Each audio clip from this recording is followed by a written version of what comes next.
मैं खुद को इंट्रोड्यूस कर देता हूँ। I am Saurabh Suman, I am from Vaishali in Bihar और this was my 5th attempt in UPSC and I secured all India rank 391 and hopefully I'll get IAS as a service and my primary education happened in Hajipur, Vaishali and after that I also did my BTech in mechanical engineering from NIT Allahabad, Prayagraj and after that I shifted my attention towards UPSC and it took a long time. This was my 5th attempt, but finally I'm here and you guys are hearing me. So yes, this was my 5th attempt. और UPSC journey के बारे में बात करूँ तो मेरी UPSC journey 2018 में जैसे ग्रेजुएशन खत्म हुआ था उसके बाद से स्टार्ट हो गई थी। 2019 का प्रीलिम्स मैंने दिया नहीं था। 2020 वाज़ माय फर्स्ट अटेम्प्ट और वहाँ पे प्रीलिम्स नहीं हुआ। 21 में मेंस नहीं हुआ, 22 में इंटरव्यू स्टेज तक गया बट फाइनल लिस्ट में नाम नहीं आया। और उसका 24 में वापस से मेरा प्रीलिम्स नहीं हुआ बट इस बार सीसेट से नहीं हुआ। जीएस में काफ़ी अच्छे स्कोर थे, 113 थे बट सीसेट के कारण नहीं हुआ और फाइनली इस अटेम्प्ट में सब कुछ क्लियर हो गया एंड सिक्योर्ड रैंक 391 और होपफुली आईएएस मिल जाएगी तो मुझे दोबारा इस फेज़ में वापस नहीं आना पड़ेगा। ओके, तो मैं स्टार्ट करूँगा ऐसे कि पहले प्री फिर मेंस और फिर इंटरव्यू के बारे में बात करेंगे और मेरी क्या स्ट्रैटेजी थी और मैं क्या बता सकता हूँ, उससे बात कर लेंगे। एंड और भी कुछ लिस्ट ऑफ क्वेश्चंस हैं, उनसे मैं क्वेश्चंस पिक कर लूँगा और लास्ट में आप लोगों के क्वेश्चंस ले लूँगा मैं। यूपीएससी के साथ होम स्टेट एग्ज़ाम हाँ, मैंने पहले तो नहीं दिया था बट इस बार बीपीएससी और यूपीपीसीएस दोनों दिया था। दोनों के प्री क्लियर हो चुके थे, दोनों का मेंस लिखना था मुझे, बट उससे पहले यूपीएससी का ही रिज़ल्ट आ गया तो वो देने की ज़रूरत नहीं पड़ी। इस अटेम्प्ट में मैंने वो दोनों क्लियर किए थे, दिसंबर में थे दोनों के प्री, वो दोनों क्लियर किए थे। हाँ जी, प्रिपरेशन दिल्ली से ही की थी मैंने। ठीक है, अपन प्री की बात करते हैं। प्री एक ऐसा एरिया था जिसमें मेरा फर्स्ट अटेम्प्ट में प्री नहीं हुआ था, बट उसके बाद प्री मेरा सबसे स्ट्रॉन्ग एरिया था। लाइक प्री का एग्ज़ाम देने से मैं मुझे कभी इतनी घबराहट नहीं होती थी और ऐसा डर नहीं लगता था कि प्री का एग्ज़ाम देना है। तो उसके लिए मेरी कुछ स्ट्रैटेजी थी जो मैंने अडॉप्ट की थी, फर्स्ट अटेम्प्ट में फेल होने के बाद। तो वो मैं आपके साथ शेयर करूँगा और सीसेट के बाद अपन बाद में करते हैं थोड़ा, एक ट्रॉमा भी है उसके साथ, वो बाद में उसकी बात करेंगे। अ, देखो प्रीलिम्स में जब आप जीएस-1 की तैयारी करते हैं तो उसमें आपको बहुत बहुत स्ट्रैटेजी वाइज़ तैयारी करनी पड़ेगी क्योंकि सब्जेक्ट्स काफ़ी अ, फ़ोरनून लूसिफर मैं आपके क्वेश्चन्स एक बार ले लेता हूँ। मतलब जैसे ही मेरे इधर इधर के लिस्ट ऑफ क्वेश्चन्स खत्म हो जाएँगे, फिर मैं आपसे क्वेश्चन्स लूँगा और आपके सारे क्वेश्चन्स के जवाब भी दूँगा। यूपीपीसीएस के बारे में बता दूँगा, बीपीएससी के बारे में बता नो इश्यूज़। तो जैसे ही प्री में काफ़ी बहुत स्ट्रैटेजी वाइज़ आपको चलना होता है क्योंकि एक फ़िल्टरिंग वाला एग्ज़ाम होता है जहाँ पे कुछ कैंडिडेट्स को फ़िल्टर किए जाते हैं और आपके मार्क्स काउंट भी नहीं होते। तो इसमें अगर प्री में 200 में 180 नंबर भी लेके अगर आते हैं, तो उससे उससे कोई मतलब नहीं बनता। उसका कोई फाइनल मार्क्स में काउंट नहीं होता। तो आपको काफ़ी स्ट्रैटेजी वाइज़ तैयारी करनी पड़ती है कि बस आप कट ऑफ क्लियर कर जाओ और उसके लिए भले ही आप जो कट ऑफ है उसे 1 नंबर से क्लियर करो या फिर 20 नंबर से क्लियर करो, 25 नंबर से क्लियर करो, सब लोग मेंस देते हैं, सब लोग बराबरी पे आ जाते हैं तब। तो प्री में आपको अपने स्ट्रैटेजी बहुत साउंड रखनी पड़ेगी। अपने स्ट्रॉन्ग पॉइंट्स उठाने पड़ेंगे, जो आपके स्ट्रॉन्ग पॉइंट्स हैं। जैसे मेरी जो स्ट्रैटेजी थी मेरे प्रीलिम्स के 3 पिलर्स थे। फर्स्ट था पॉलिटी, सेकंड इकोनॉमी और थर्ड था मेरा साइंस एंड टेक। तो ये तीनों के जो क्वेश्चंस थे प्री में, वो काफ़ी प्रेडिक्टेबल आते थे कि ऐसे क्वेश्चंस आप प्रेडिक्ट कर सकते हैं। मेरी स्ट्रैटेजी ये रहती थी कि सबसे पहले मैं इन तीनों सब्जेक्ट के क्वेश्चंस को सॉल्व करूँ, इनको अपना बेस बनाऊँ। तो ये जैसे ही क्वेश्चंस इनके सॉल्व होने लगते थे, पेपर मिलता था, मैं मार्किंग्स कर लेता था, कौन-कौन से सब्जेक्ट के क्वेश्चन कौन से पेज पे हैं और फिर इन तीनों के क्वेश्चन सबसे पहले उठा लेता था मैं और इनको अच्छे से करता था। लाइक इनमें गलत होने के चांसेस काफ़ी कम होते हैं क्योंकि स्टैंडर्ड टेक्स्ट बुक से सवाल आते हैं और अगर आप वो फिगर आउट करके रखा है आपने, तो आप आराम से वो कर सकते हो। उसको ईज़िली सॉल्व कर सकते हो। तो फर्स्ट ये तीनों पिलर्स थे मेरे जिससे मैं स्टार्टिंग के 40-45 क्वेश्चन इनसे मिला के मैं सही से सॉल्व कर लेता था। और उसके बाद जो क्वेश्चन्स हैं जो नहीं आते हैं, जैसे हिस्ट्री में थोड़ा ढीला रखता था, बस एक ही बार पढ़ता था। उसमें मेरा टारगेट ये होता था कि 50% क्वेश्चन सॉल्व करने हैं और 50% में मान लो 20 क्वेश्चन आ रहे हैं तो 50 सही होने चाहिए, मतलब 50% सही होने चाहिए, 10 क्वेश्चन सही होने चाहिए। 4-5 क्वेश्चन मेरे गलत होते थे, 4-5 में छोड़ देता था। तो वो सबकी अपनी स्ट्रैटेजी होती है, किसी का हिस्ट्री स्ट्रांग होता है, तो वो उसी पे काम करता है, उस मतलब उसके क्वेश्चंस पे वो रिलाई करता है और प्रीलिम्स के लिए करता है। तो आपकी अपनी स्ट्रैटेजी होनी चाहिए कि मेरा स्ट्रांग पॉइंट्स क्या है, जिसको मैं अपना बेस बना सकता हूँ प्रीलिम्स में, फाउंडेशन बना सकता हूँ। और एक बार वो अगर सॉर्टेड हो जाता है, तो फिर उसके क्वेश्चंस आप सॉल्व करें और फिर नेक्स्ट आप जो अनप्रिडिक्टेबल क्वेश्चंस हैं या फिर अननोन क्वेश्चंस हैं, उनमें कैसे सही करें, एलिमिनेशन कैसे काम करती है, ट्रिक कैसे काम करती है, तो उसके बारे में आपको कुछ वीडियोज़ देखनी पड़ेंगी। मैं कुछ चैनल बता सकता हूँ आपको, एक आईएएस पीसीएस पाठशाला करके चैनल है और एक सीएससी मैट्रिक्स करके चैनल है। तो इन दोनों चैनल पे आप जाके एलिमिनेशन ट्रिक्स और वीडियोज़ देख सकते हो, तो जिससे आपको अननोन क्वेश्चंस को सॉल्व करने में काफ़ी हेल्प होगी। और ये चीज़ मैंने अच्छे से अपने टेलीग्राम चैनल पे ही बताई है। मैं अपना टेलीग्राम चैनल यहाँ पे उसका लिंक मैं डाल दे रहा हूँ। एक सेकंड।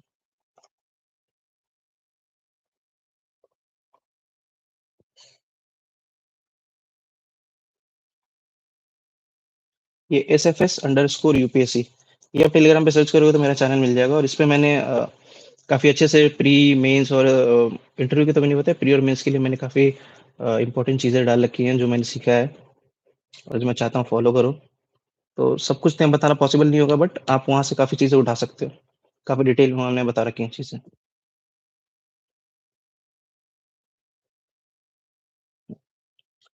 तो प्री में वही हुआ जीएसएन में कि आपको अपने स्ट्रॉन्ग पॉइंट्स फाइंड करने हैं, द सब्जेक्ट्स जहाँ पे आपको क्वेश्चंस अगर आते हैं तो आप उन्हें सॉल्व कर सकते हो और नंबर ला सकते हो। और सेकंड, वैसे क्वेश्चंस जो कि आपको नहीं आते हैं और जिनको आपको एलिमिनेट करके उनका आंसर निकालना है या फिर किसी भी ट्रिक को यूज करके उनका आंसर निकालना है। और वो भी उसमें उसके उसके बिना भी प्री निकालना काफी डिफिकल्ट होता है। जैसे बिना नॉलेज के प्री निकालना डिफिकल्ट होता है, बिना एलिमिनेशन ट्रिक्स के बिना प्रीलिम्स निकालना भी काफी डिफिकल्ट होता है। तो वो दोनों को, नॉलेज को और ट्रिक्स और एलिमिनेशंस को कंबाइन करके आप काफ़ी डिसेंट स्कोर प्रीलिम्स में ला सकते हो। ऑप्शनल, हाँ, मेरा ऑप्शनल ज्योग्राफी था।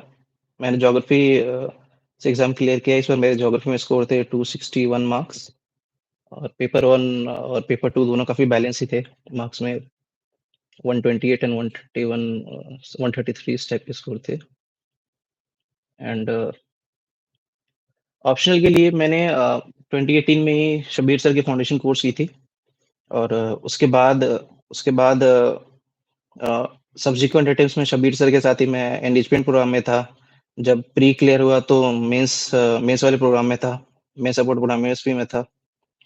तो इसके साथ मैंने शब्बीर सर के साथ ही 4 अटेम्प्ट दिए और जो मेरा फाइनल अटेम्प्ट था वहाँ पे मुझे लगा कि ज्योग्राफी पेपर 2 में कुछ कोर कांसेप्ट्स मिसिंग है।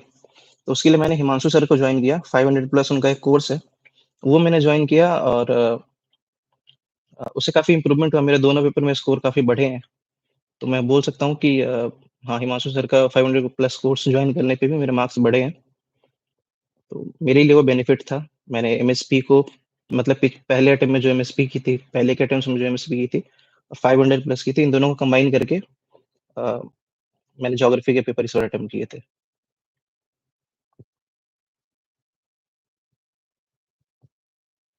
ठीक है।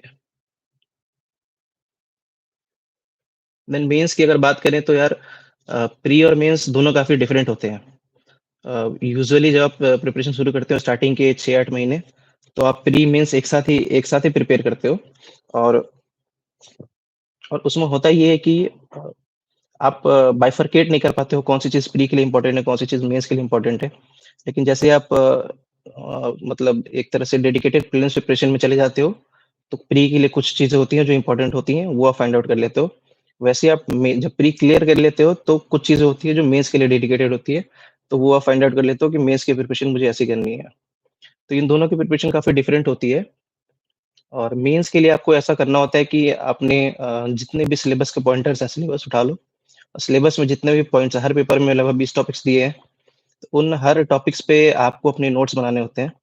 चाहे वह आप किसी कोचिंग की मदद से बनाओ या किसी बुकलेट की मदद से बनाओ, मतलब कोचिंग की बुकलेट की मदद से बनाओ। जैसे कि प्रहार आती है, क्यूएपी इंडिविजुअल प्रोग्राम आता है ये सब का, या फिर शून्य की बुकलेट्स आती हैं, तो उसका आप यूज़ करके अपने छोटे-छोटे नोट्स बना सकते हो उन टॉपिक्स पे। क्योंकि होता क्या है कि जो कोचिंग के मटेरियल्स अगर उनको ही अपना पूरा बेस बना लोगे, बेस मटेरियल बना लोगे जहाँ से आप एग्ज़ाम के टाइम पे रिवीज़न करोगे या फिर वहीं से मार्किंग्स हाइलाइटिंग्स करोगे, तो उससे होता है कि रिवीज़न में काफ़ी टाइम लगता है। क्योंकि उसमें काफ़ी इम्पोर्टेंट चीज़ें दी हुई होती है, बट काफ़ी फिलर्स भी होते हैं, जिनको आपको हटाना पड़ेगा अपने नोट्स में।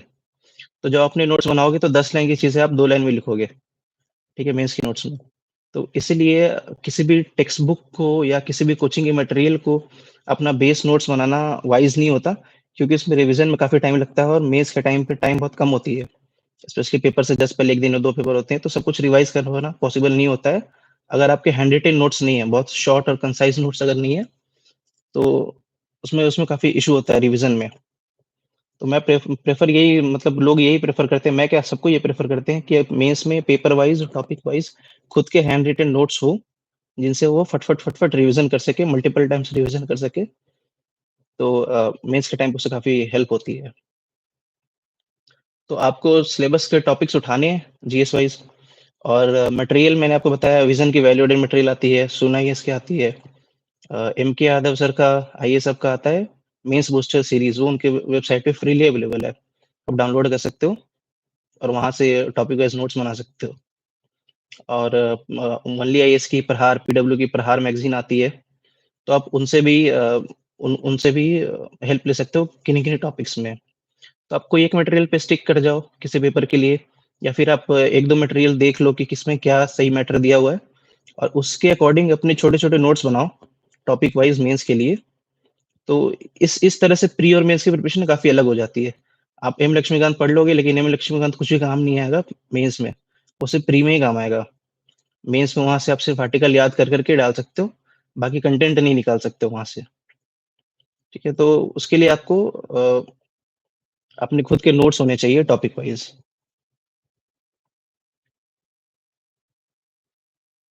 हुँ, मैं सोर्सेज़ जल्दी-जल्दी बता देता हूँ। जीएस-1 में हिस्ट्री, मेरे जो प्री के नोट्स थे, हिस्ट्री जो मेरे प्री के नोट्स थे, मैंने वही यूज़ किए थे मेंस में भी, क्योंकि हिस्ट्री हिस्ट्री है, उसमें कोई एक्स्ट्रा कंटेंट ऐड नहीं होता। तो जो आप प्री में पढ़ते हो वही आप मेंस में पढ़ते हो, बहुत ज़्यादा डिफरेंस नहीं होता। सोसाइटी मैंने आईएएस सब की क्यूएपी क्वालिटी एडिशनल प्रोग्राम आती है, वहाँ से उसके जो नोट्स थे, उससे मैंने ये प्रिपेयर किया सोसाइटी। ज्योग्राफी मेरा ऑप्शनल था, तो मुझे प्रिपरेशन करने की ज़रूरत पड़ी नहीं। ये हो गया जीएस-1 की। जीएस-2 में पॉलिटी मैंने आतिश माथुर सर से किया था। आतिश माथुर सर मेंस का एक प्रोग्राम करवाते हैं, प्री जब आपका क्लियर हो जाए तो मेंस के लिए क्रैश कोर्स करवाते हैं।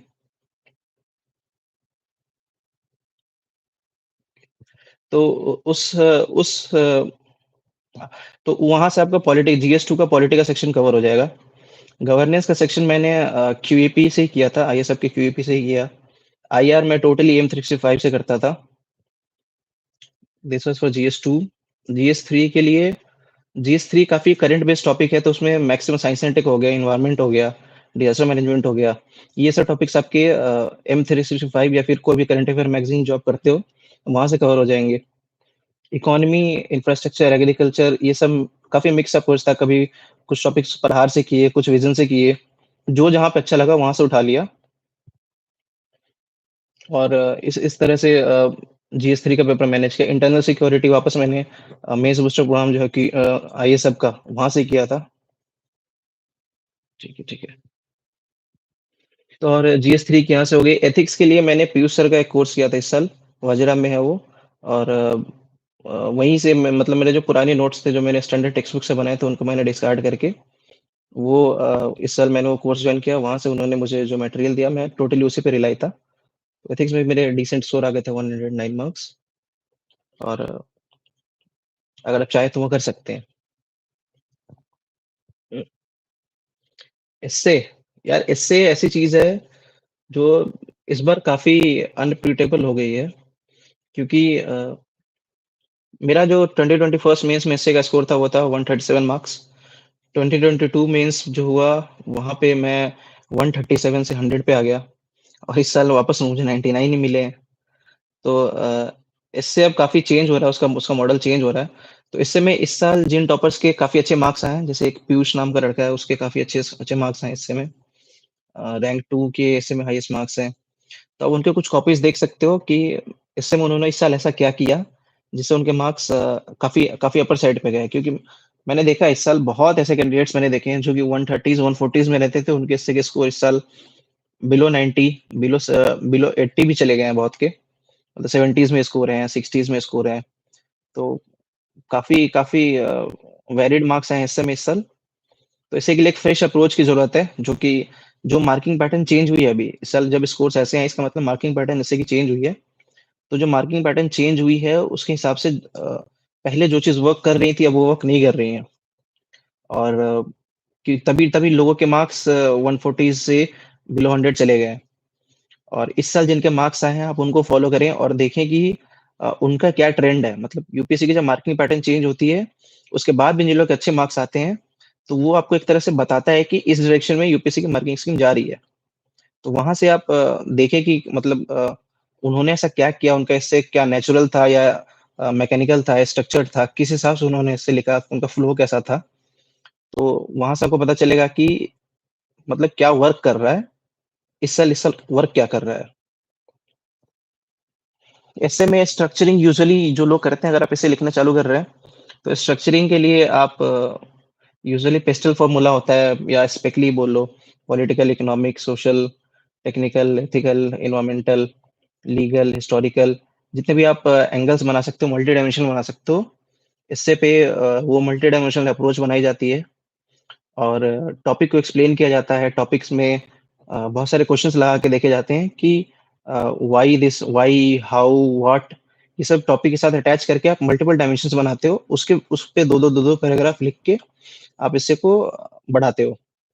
तो पहले जो अप्रोच थी कि सिर्फ पेस्टल अप्रोच पे लोग लिख देते थे, कोई बीएससी आया, उनको 5-6 डायमेंशन में लिख दिया पेस्टल अप्रोच लगा के, तो मार्क्स आ जाते थे, लेकिन अभी नहीं आ रहे। अभी आपको थोड़ा थिंकिंग अप्रोच लगाना पड़ेगा ऐसे में कि व्हाट्स, हाउस, व्हाइज, ये सब आप पूछें। मतलब टॉपिक के साथ अटैच करके आप डायमेंशंस बनाएँ, ठीक है? और उस डायमेंशंस पे फिर आप फॉर्डर लिखें और टॉपिक की एंटीथेसिस को एक्सप्लोर करना पड़ेगा। एक मतलब काफ़ी फ्यूचरिस्टिक कंक्लूज़न देना पड़ेगा, पॉजिटिव कंक्लूज़न देना पड़ेगा। तो अगर आप वो कर सकते हैं, तो आप ऐसे में इम्प्रूव कर सकते हैं, वैसे आप ऐसे की स्ट्रक्चरिंग कर सकते हैं। मेंस में यार मेरे मिस्टेक्स ये हो रहे थे कि देखो मेंस की मिस्टेक्स में तुम्हें तब पता चलती है जब एक बार आपकी मार्कशीट आ जाती है, एक मेंस आप लिख लेते हो। तो आपको पता चलता है कि यार इस पेपर में कम रह गया या फिर एसए में कम रह गया, जीएस 2 में कम रह गया। तो कहाँ कम रहा वो पता चलता है, कहाँ स्ट्रॉन्ग था वो पता चलता है। जब वो दोनों चीज़ें आपको पता चल जाती हैं, फिर आप काम करना चालू करते हो कि कहाँ-कहाँ मेरे मार्क्स कम रह गए, वहाँ मैं काम करता हूँ। तो वो काम करके आप फिर अपने नेक्स्ट अटेम्प्ट में स्कोर इम्प्रूव कर सकते हो। मेरा जो था, मैं पॉइंट्स, जनरल पॉइंट्स लिखता था और एग्ज़ाम्पल्स नहीं देता था पॉइंट्स पे। मतलब उनको सब्स्टेंशिएट नहीं करता था। तो इस अटेम्प्ट में मैंने ये चालू किया, हर पॉइंट को एक एग्ज़ाम्पल के साथ सब्स्टेंशिएट करता था मैं। कोई डेटा, कोई फैक्ट या कोई रिपोर्ट डालता ही डालता था हर पॉइंट में। तो उससे एक जब एग्ज़ामिनर आपका पेपर चेक करता है, तो उसे लगता है कि आपने यूँ ही नहीं लिख दिया है। आपको इसके बारे में पता है और आपने उसका लॉजिक भी दिया है कि अगर जीडीपी बढ़, सिर्फ़ ऐसा लिख दोगे आप जीडीपी बढ़ रही है, तो एक जनरल पॉइंट हो गई। आपने लिखा जीडीपी बढ़ रही है और नीचे लिख दो आईएमएफ का डेटा लिख दो या फिर इकोनॉमिक सर्वे का डेटा लिख दो कि ग्रोथ रेट इतनी परसेंट है। तो वो एक तरह से स्टैम्प लग जाता है कि हाँ, ये चीज़ इसे पता है और ये ऐसे ही जनरल जनरल पॉइंट नहीं लिख रहा है। तो वहाँ पे हर पॉइंट में आप ये काम करना चालू करोगे ना, तो आपके मेन से मार्क्स बढ़ सकते हैं। और दूसरा मैंने ये किया कि मैंने हेडिंग्स थोड़े ज़्यादा बनाने स्टार्ट किए। जैसे एक क्वेश्चन में अगर पूछा नहीं है, वे फॉरवर्ड पूछा नहीं है, लेकिन फिर भी मैं हर क्वेश्चन में वे फॉरवर्ड एक हेडिंग लिखना चालू किया मैंने। और उसके कारण ही मेंस के मार्क्स बढ़े हैं इस बार मेरे। तो ये छोटी-छोटी चीज़ें हैं जो आप जैसे ही आंसर राइटिंग करना चालू करोगे या फिर जैसे ही आप मेंस के फर्स्ट मेंस दोगे, तो वहाँ से आपको पता चलेंगे कि कौन-सी चीज़ें काम नहीं कर रही हैं और कौन-सी चीज़ें काम कर रही हैं, तो धीरे-धीरे इम्प्रूव होता है। लोग चाहते हैं कि फर्स्ट अटेम्प्ट में फर्स्ट मेंस में गलती ना करें, लेकिन फिर भी होती है और वो जबकि मार्कशीट आएगी तो पता चलता है। तो ऐसा तो कोई फ़ॉर्मूला नहीं है कि फर्स्ट मेंस में ही सक्सेस मिल जाए। आप कोशिश कर सकते हो। मिलना नहीं मिलना वो तो यूपीएससी के ऊपर है, देखेंगे। ओके, नेक्स्ट बुक लिस्ट के बारे में यार, बुक लिस्ट के बारे में सभी स्टैंडर्ड टेक्स्ट बुक ही फॉलो करते हैं, सभी वही बुक लिस्ट फॉलो करते हैं। अब मेरे से पहले बहुत टॉपर आए होंगे, उन्होंने आपको बुक लिस्ट के बारे में बताया होगा। वो यूट्यूब पे अवेलेबल है, इंटरनेट पे अवेलेबल है, सब सेम बुक लिस्ट वही होती है।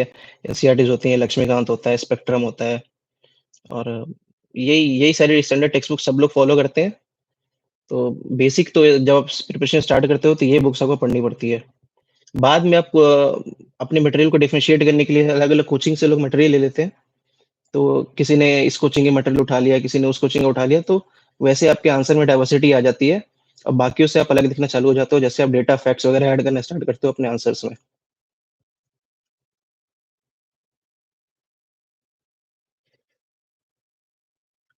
इंटरव्यू के बारे में यार, मैंने 2 बार इंटरव्यू दिया है, 2022 में दिया था और इस साल दिया था।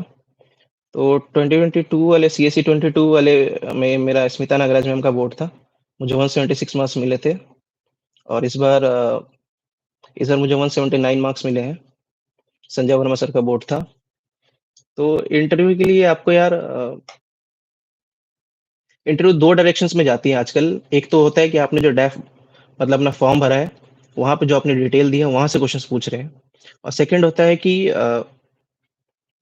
आपसे वो रैंडम जो अभी करंट हैपनिंग्स चल रही हैं या फिर आपने जो मेंस में जिस टाइप की चीज़ें पढ़ी हैं, वहाँ से कुछ उठा के वो पूछ रहे हैं। तो वो सेकंड होता है जो कि काफ़ी डायनामिक होता है। उस टाइप का इंटरव्यू होता है।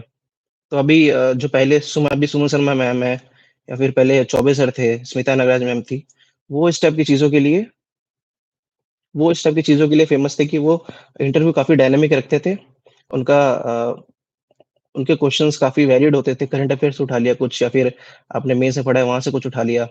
डेफ से काफ़ी कम क्वेश्चंस पूछते थे। तो आपको दोनों चीज़ प्रिपेयर करनी पड़ेगी, अपनी डेफ भी प्रिपेयर करनी पड़ेगी और करंट हैपनिंग्स और जो जनरल नॉलेज की चीज़ें हैं, उनको भी अच्छे से पढ़ के जाना होगा। तो आपके इंटरव्यू के स्कोर्स ठीक-ठाक आ जाते हैं। मेरे से जो इंटरव्यू में क्वेश्चंस पूछे थे वो ज्योग्राफी ऑप्शनल के क्वेश्चन थे, पीएचक्यूज़ के थे। डैफ से उन्होंने मेरे वैशाली के बारे में क्वेश्चन पूछा था, फेवरेट फूड और बोर्ड के असेसमेंट ये सब टाइप के क्वेश्चंस भी वो पूछते हैं। तो काफ़ी काफ़ी डाइवर्स डाइवर्स क्वेश्चन पूछते हैं। हुँ, ओके। मल्टी डायमेंशनल आंसर और answer writing, okay. Multi dimensional answer लिखने के लिए आपको अपने पर्सपेक्टिव को एक स्ट्रक्चर्ड पैटर्न फॉलो करना होता है। जैसे अ, अगर आपको किसी भी जैसे जीएस 2 में ही हो गए, कोई आंसर लिखना है या फिर जीएस 3 में कोई आंसर लिखना है, तो उसमें मल्टी डायमेंशनल उसको बनाने के लिए आप 7 मिनट मिलते हैं सोचने के लिए 10 मार्कर्स में। वहाँ पे आप सोच-सोच के लिख नहीं सकते हो, या तो सोच सकते हो या फिर लिख सकते हो, कोई एक ही काम कर सकते हो। तो पहले से लोग स्ट्रक्चर बना के जाते हैं। जैसे मैं आपको बताता हूँ, अगर इकोनॉमी में कोई क्वेश्चन आ रही है, तो उसमें मेरा जो फ़ॉर्मूला था पहले से फिक्स था कि मैं या तो इकोनॉमी में मैंने कुछ चीज़ें पॉइंट आउट कर ली थी कि इंक्लूसिव ग्रोथ पे बात करूँगा, टैक्सेशंस पे बात करूँगा, फिस्कल हेल्थ पे बात करूँगा, आरबीआई, इन्वेस्टमेंट, जीडीपी ग्रोथ। तो ऐसे करके मैंने एक फ़ॉर्मूला शीट बनाया हुआ था, जहाँ पे मैं क्वेश्चन पेपर के पहले वो उनका एक्रोनिम लिख देता था और मेरे जो आंसर्स होते थे वो वहीं वहीं से देख-देख के उठाता था मैं। इकोनॉमी का क्वेश्चन अगर कोई आ रही है, तो मैं वहाँ सोचूँगा नहीं बैठ के कि मुझे इन-इन टॉपिक से बात करनी है, इन-इन टॉपिक से पॉइंट्स लिखने हैं। वो पॉइंट आप पहले से सोच के जाएँ कि वो ऊपर से ही मैं उठा लेता था। टैक्सेशन उठाया, उस क्वेश्चन को टैक्सेशन से रिलेट करके मैं कुछ एक पॉइंट बना दिया। इंक्लूसिव ग्रोथ उठाया, वहाँ से टैग करके एक पॉइंट बना दिया। बैंकिंग सेक्टर उठा ली, उस क्वेश्चन को रिलेट करके एक पॉइंट बैंकिंग सेक्टर पे लिख दिया। तो इन्वेस्टमेंट पे एक पॉइंट लिख दिया। तो उस टाइप से आप अपने क्वेश्चन के मतलब डिफरेंट सब्जेक्ट्स जो होते हैं, उसमें पहले से सोच के रखते हो कि इस चीज़ों पे बात करेंगे। एनवायरनमेंट के अगर क्वेश्चन आएँगी, तो उसका लोग मल्टी डायमेंशनल बनाने के लिए पहले से एक्रोनिम बना के रखते हैं कि कुछ क्लाइमेट चेंज पे बात कर लेंगे, कुछ फ्लोरा फौना पे बात करेंगे, कुछ बायोडायवर्सिटी पे बात कर लेंगे। तो कुछ रूल्स एंड रेगुलेशंस जो नेशन लेजिस्लेशंस होते हैं एनवायरनमेंट के, उन पे बात कर लेंगे, पेरिस डील पे बात कर लेंगे, सीओपी पे कर लेंगे। तो इस टाइप से 4-5 पॉइंट लोग पहले से सोच के रखते हैं और फिर जो क्वेश्चन आता है उससे रिलेट करके लोग उसी पे लिखना चालू करते हैं। तो ऐसे ही आपको बहुत ज़्यादा सोचने की ज़रूरत नहीं पड़ती है। डायमेंशंस खुद ही खुलते चले जाते हैं।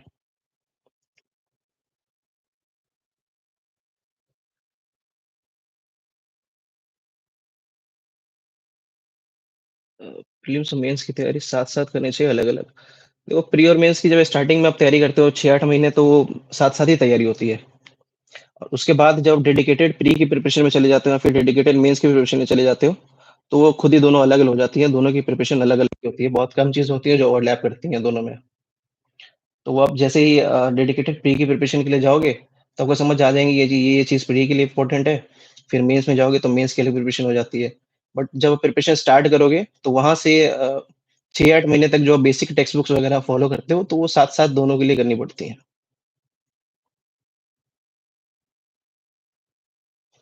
नोट मेकिंग नोट मेकिंग काफ़ी एक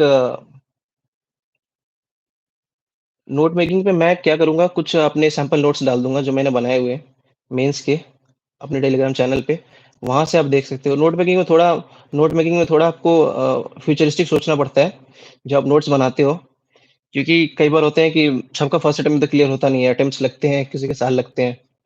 तो उसमें आपको हर साल अपने नोट्स को अपडेट करना पड़ता है। तो वहाँ वहाँ पे जो अगर आप नोट्स को अपडेट कर रहे हो और बहुत किसी ने बहुत कंसाइज़ लिख रखे हैं, तो वहाँ जगह ही नहीं होती नोट्स में कि और कुछ नया नई चीज़ लिखी जाए। तो मैं जो नोट्स बनाता था उसमें एक साइड में राइट हैंड साइड में एक मार्जिन बनाता था 1 डेढ़ इंच का और उसको खाली ही छोड़ देता था। मतलब उस पेपर शीट में जैसे ये मान लो आपकी शीट है खाली। हुँ, तो इस ये एक साइड पे लिखता था और एक साइड थोड़ी-सी जगह में खाली छोड़ देता था, जहाँ पे बाद में आप जो नोट्स अगर आपको कुछ एडिशंस करने हुए, डेटा एडिशंस करने हुआ या फैक्ट्स ऐड करने हुए, तो उसके लिए वो स्पेशल जगह मैंने छोड़ी होती थी, जहाँ पे मैं या फिर अगर कुछ एक्स्ट्रा ना भी लिखना हुआ, तो जो पॉइंट्स मैंने इधर लिखे हैं पैराग्राफ, उनको मैं समराइज़ कर देता था उधर कुछ वर्ड्स में, ताकि जब रिवीज़न करूँ, तो पेज पलटाते ही मुझे ध्यान आ जाए कि इस पेज पे क्या था, इस पेज पे क्या था।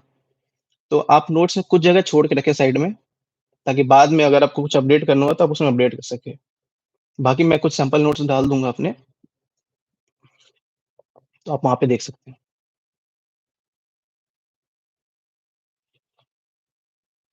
करंट अफ़ेयर्स की तैयारी कैसे करें? करंट अफ़ेयर्स यार बहुत लोग जो स्ट्रैटेजी फ़ॉलो करते हैं कि न्यूज़पेपर पढ़ते हैं डेली और वहाँ से कुछ लोग नोट्स न्यूज़पेपर से कुछ लोग नोट्स बनाते हैं, कुछ लोग अपनी नोट्स बनाना प्रेफ़र करते हैं डेली न्यूज़ आइटम्स देख के, ठीक है? दूसरा जो कुछ लोग अपना फ़ॉलो करते हैं वो होता है मंथली मैगज़ीन्स फ़ॉलो कर लेते हैं किसी कोचिंग की। हर महीने बैठ के करंट अफ़ेयर्स वहाँ से कर लेते हैं। मेरा जो अप्रोच था वो ना न्यूज़पेपर बेस्ड था, ना करंट अफ़ेयर्स बेस्ड था, ना ही मंथली मैगज़ीन बेस्ड था। करंट अफ़ेयर्स में न्यूज़पेपर पढ़ के एक मोटा-मोटा आइडिया लेता रहता था कि क्या चल रहा है न्यूज़ में, बट उसको मेमोराइज़ नहीं करता था। बस ऐसे ही एक जनरल आइडिया लेने के लिए मैं न्यूज़पेपर वगैरह फ़ॉलो कर रहा हूँ या फिर न्यूज़ फ़ॉलो कर रहा हूँ। और जैसे ही प्री आई तो प्री के लिए जो कोचिंग्स की एनुअल कंपाइलेशन आती थी, कोचिंग्स की एनुअल कंपाइलेशन आती थी प्री में जैसे पीटी 365 आता है, इनसाइट्स का भी आता है, प्रीलिम्स रिवीजन मॉड्यूल पीआरएम करके। तो मैं उन्हीं से करंट अफेयर कवर करता था एक ही बार। क्योंकि मंथली मैगज़ीन्स में क्या होता था, मुझे लगता था कि अब 12-15 महीने की इतनी मोटी मैगज़ीन हो जाएगी, उसको हर सब्जेक्ट की, तो उसको ये रिवाइज़ करने में थोड़ा डिफ़िकल्ट होगा। और वो 12 महीने सब्जेक्ट वाइज़ होते भी नहीं है, मंथली होंगे वो फिर। फिर आप जैसे पॉलिटी आपको पढ़ना है, तो जनवरी का मैगज़ीन उठाया, उसमें पॉलिटी पढ़ी, फिर फ़रवरी को उठाया, तो ऐसे आपको 1 साल करना है, 12 मैगज़ीन उठानी पड़ेगी पॉलिटी पढ़ने के लिए। बट पीटी 365 में क्या होता था कि एक सब्जेक्ट का एक ही मैगज़ीन होता है, सब कुछ वहाँ दे रखा है, तो एक जगह मिल जाता था, सब्जेक्ट वाइज़ मिल जाता था, तो मुझे वो आसान लगता था और इसीलिए मैं लास्ट में ही उसको करना प्रेफ़र करता था, मंथली मैगज़ीन्स में अवॉइड करता था। वैसे ही मेंस के लिए एम 365 आता है, तो वहाँ करंट अफ़ेयर्स के लिए मेरा सोर्स उसमें भी वही था, एम 365 से मैं करंट अफ़ेयर्स कवर कर लेता था मेंस के लिए। तो आप जिस भी अप्रोच में कंफर्टेबल हो, आप अप्रोच फ़ॉलो कर सकते हो, आप मंथली में कंफर्टेबल हो, मंथली कर सकते हो क्योंकि बहुत लोग को होता है कि एक ही साथ जब उन्हें साल भर का कंटेंट पढ़ना पड़ता है प्री के टाइम पे तो उनको मैनेज करना डिफ़िकल्ट हो जाता है। तो इसीलिए लोग सोचते हैं कि मंथली मैगज़ीन कर ले ताकि धीरे-धीरे, धीरे-धीरे चीज़ें निपटती जाएँ और मेरे लिए उतना उतना परेशानी था नहीं। मैं करंट अफ़ेयर्स में भी पीटी 365 जो करता था, उसकी एक स्पेशल अप्रोच थी जहाँ पे मैं इंडेक्स में लिख लिया करता था चीज़ें, ताकि रिवीज़न जब मैं वापस रिवीज़न करना चालू करूँ, तो वो काफ़ी आसान 10-15 मिनट में एक पूरे सब्जेक्ट की पीटी 365 में रिवाइज़ कर लेता था। तो उसका अप्रोच ही मैंने कुछ अपने पीटी 365 डाला हुआ है चैनल पे, टेलीग्राम चैनल पे SFS_UPSC आप उस पे जाएँ और देख सकते हैं। मैंने पूरा अप्रोच डाला है, कैसे बनाना है उसको और ताकि फाइनल जो रिवीज़न हो काफ़ी आसान हो। का मतलब प्री में होता है कि आपको बहुत सारी चीज़ें याद रखनी पड़ती हैं। अब आप मान लो पीटी 365 प्री से किसी की 4 दिन पहले आपने पढ़ी है, पॉलिटी की पीटी 365 4 दिन या 5 दिन पहले पढ़ी है, तो आप उसमें से बहुत चीज़ें भूल जाते हो। और मैं जो करता था, वो अप्रोच लगाता था कि मेन-मेन जो पॉइंटर्स थे, वो इंडेक्स में ही फ़िल कर लेता था। जो न्यूज़ की इंडेक्स होती है, वहीं पे ताकि मेरा रिकॉलिंग जो होता था, जो प्री के लिए इम्पोर्टेंट रिलेवेंट डेटा वगैरह है, वो वहीं लिख लेता था। तो मुझे रिवाइज़ करने में बहुत 10 से 15 मिनट लगते थे और पूरा का पूरा पीटी 365 रिवाइज़ हो जाता था। तो इससे होता ये बेनिफिट था कि एग्ज़ाम के 1 दिन पहले भी मैं सारे के सारे पीटी 365 रिवाइज़ कर लेता था। भले ही उससे क्वेश्चन आए या नहीं आए बट कॉन्फिडेंस आ जाता था कि सब कुछ किया हुआ है, सब कुछ याद है।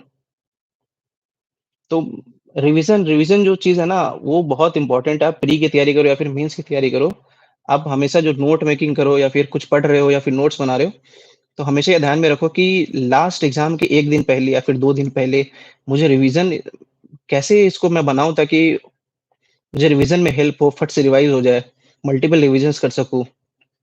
क्योंकि आप अभी पढ़ोगे प्री से 10 दिन पहले आपने कोई चीज़ रिवाइज़ की है, बाकी जो 10 दिन हुए, बाकी चीज़ें पढ़ी, तो वो चीज़ साफ़ हो जाएगा। 10 दिन पहले का पढ़ा था वो साफ़ हो जाएगा, फिर लगेगा कि कुछ आता नहीं है, प्री में कॉन्फिडेंस नहीं आएगा। तो revision revision is the key. आपको हर सब्जेक्ट, हर नोट्स में ऐसे ही प्रिपरेशन करनी है और ऐसे ही नोट्स बनाने हैं। मतलब फाइनल ऑब्जेक्टिव वो सोचना ही है कि जब मैं एग्ज़ाम से कैसे नोट्स बनाऊँ कि एग्ज़ाम से 3 दिन पहले, कोई भी प्रीलिम से 3 दिन पहले मैं सबका सब कुछ रिवाइज़ कर लेता था। सारे करंट अफ़ेयर, सारे नोट्स, सारे स्टैटिक जो भी है, 3 दिन में हर सब्जेक्ट सब कुछ दोबारा मैं खत्म कर लेता था, तो उससे काफ़ी कॉन्फिडेंस आ जाता था प्री अटेम्प्ट करने में।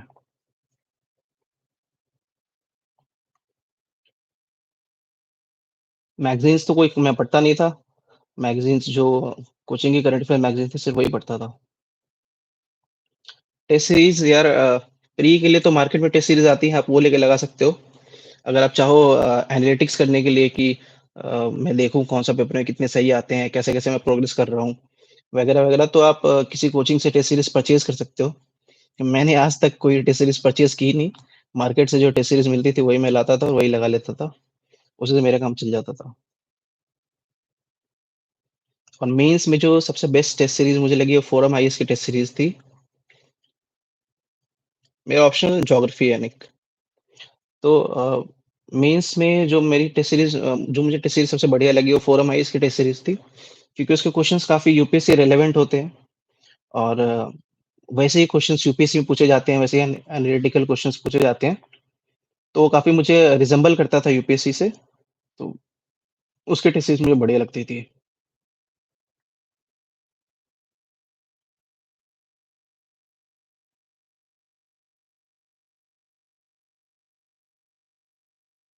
रिवीज़न कैसे करें? पढ़ा हुआ कैसे याद रखोगे? देखो पढ़ा हुआ कैसे याद रखें, मेरे मेंस के मार्क्स थे कितने थे? 7 773 773 थे। पढ़ा हुआ कैसे याद रखें यार? देखो कोई भी चीज़ मैंने 5 अटेम्प्ट दिए, ठीक है? और हर बार प्री देने से पहले मुझे ये लगता था कि मैं सब कुछ भूल चुका हूँ। कोई भी चीज़ अब लक्ष्मीकांत हो गई या फिर स्पेक्ट्रम हो गई, हिस्ट्री हो गई, तो उसमें आप कितनी बारी पढ़ लो, मैं 6-7 साल से लगा हुआ था, लेकिन फिर भी मैं भूल ही जाता था चीज़। तो वो सबके साथ होता है कि जो पढ़ो वो चीज़ भूल जाओ, ठीक है? उसमें कोई आपके साथ कोई नई चीज़ नहीं होगी और ये चीज़ आपके साथ भी होगी। बस ये होता है कि बार-बार, बार-बार जो रिवीज़न करते रहते हो ना, तो पहली बार में 10% चीज़ें याद होती हैं, फिर 20% होता है, ऐसे ही 30-40 करते-करते तो मल्टीपल रिविज़न्स, प्री से पहले अगर आप किसी चीज़ की या फिर कोई भी एग्ज़ाम से पहले किसी चीज़ की आप 8-10 बार रिवीज़न कर लो, तो मैक्सिमम चीज़ें आपको याद रहेंगी। भले आपको लगे नहीं कि याद रहे, लेकिन जैसे वो क्वेश्चन आएगा तो आपको याद आ जाएगा कि ये चीज़ें थी। तो उसको बहुत ज़्यादा स्ट्रेस लेने की ज़रूरत नहीं है कि मैं भूल जा रहा हूँ या याद नहीं कर पा रहा हूँ। मेरे से फ़ास्ट कोई नहीं भूल सकता, बट फिर भी मैं 10 बार रिवीज़न करके जाता था, हर चीज़ प्रीस हो गई, मेंस हो गई। तो मल्टीपल रिविज़न्स जैसे आप करेंगे तो आपकी भूलने की जो आदत है ना वो धीरे-धीरे कम होगी, चीज़ें स्टिक करेंगी। मेरे ऑप्शनल स्कोर थे 261 ज्योग्राफी ऑप्शनल। जुडिशरी की तैयारी कर सकते हैं यानी। यार जुडिशरी की प्रिपरेशन देखो जुडिशरी में भी जहाँ तक मैं जानता हूँ, जीएस के भी पेपर्स होते हैं, उसमें जीएस के भी क्वेश्चन्स आते हैं और लॉ के पेपर आते हैं, स्पेसिफिक लॉ के पेपर आते हैं। तो आप जुडिशरी की प्रिपरेशन भी कर सकते हो साथ-साथ क्योंकि यूपीएससी में भी लॉ ऑप्शनल है।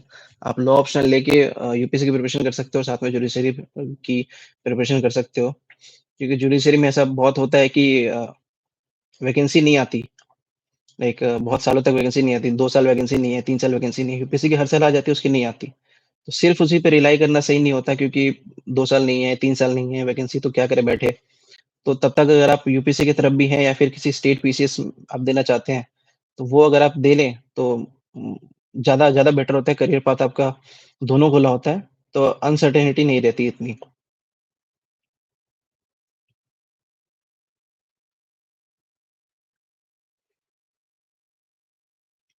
यूपी पीसीएस के प्रीलिम्स के लिए टिप्स। यार यूपी पीसीएस या फिर कोई भी स्टेट पीसीएस निकालने के लिए 2 2 या फिर 3 बोलो 3 पिलर वहाँ पे भी है। एक होता है basic science and tech, basic science, science and tech नहीं, साइंस पूछा जाता है ये पीसीएस के प्रीलिम्स में। तो वो आपको घटना चक्र से कवर कर सकते हो। घटना चक्र की कंपाइलेशन होती है, बहुत आईएएस-पीसीएस पाठशाला करके एक चैनल है। राहुल सर वो एसडीएम हैं, उन्होंने घटना चक्र की कंपाइलेशन बनाए हुए हैं साइंस की। वो आप देख सकते हो 100 पेज में पूरा घटना चक्र उन्होंने कवर किया हुआ है। वो देख सकते हो। सेकंड होता है हिस्ट्री स्टेट पीसीएस में। Science and tech, history and current affairs ये 3 चीज़ होती हैं। स्टेट पीसीएस को क्लियर करने के लिए 3 की होते हैं। तो करंट अफेयर्स की तो जो मैगज़ीन आती है, जैसे यूपी पीसीएस के लिए भी दृष्टि आती है, स्पीडी आती है। तो वो मैगज़ीन से आप करंट अफेयर कवर से कर सकते हो। साइंस और हिस्ट्री के लिए दोनों के लिए घटना चक्र आप उठा सकते हो, क्योंकि काफ़ी छोटे-छोटे क्वेश्चन्स काफ़ी याद करने वाले क्वेश्चन्स पूछे जाते हैं, जो कि आपको रेगुलर टेक्स्ट बुक्स में नहीं मिलेंगे। वो घटना चक्र से ही आपको करना पड़ेगा। तो अगर आप इन दोनों को वहाँ से कवर कर लो, घटना चक्र से कवर कर लो, करंट अफेयर्स कर लो और इनका एक बेस बना लो सही, तो आप आराम से कोई भी पीसीएस क्लियर कर सकते हो।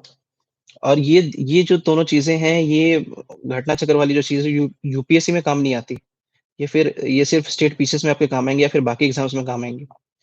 तो यूपीएससी वाले लोगों के लिए यही मुश्किल होता है कि प्री कैसे क्लियर किया जाए स्टेट पीसीएस का, क्योंकि मेंस तो लगभग-लगभग सेम होता है, यूपी का भी सेम है, बिहार में भी वही सारी चीज़ें हैं।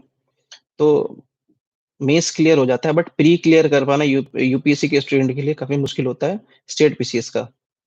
तो जैसे आप घटना चक्र दोनों लगा लेंगे ना, हिस्ट्री और साइंस का अगर आप घटना चक्र लगा लेंगे, तो उसके बाद फिर आपका स्टेट पीसीएस का प्री कोई रोक नहीं सकता। मतलब क्योंकि कॉम्पिटिशन जो अगर यूपीएससी से रिलेटेड क्वेश्चंस आएँगे वो आप बना ही लेंगे। साइंस क्वेश्चंस या फिर हिस्ट्री के आएँगे फैक्ट वाले क्वेश्चन, तो वो दोनों आप वहाँ से कर लेंगे। तो और मैं तो इसका एग्ज़ाम्पल भी हूँ इस बार लाइक सितंबर में मेरे मेंस खत्म हो गए थे, दिसंबर में यूपीपीसीएस और बीपीएससी दोनों के प्रीलिम्स थे और मैंने दोनों क्लियर किया था। क्योंकि क्योंकि उससे पहले मैंने कभी घटना चक्र किया नहीं था, तो मैं स्टेट पीसीएस की प्री देता भी नहीं था और देता तो निकलता भी नहीं। लेकिन इस बार जैसे घटना चक्र से साइंस और हिस्ट्री हो गई, तो फिर स्टेट पीसीएस निकालना काफ़ी आसान हो जाता है।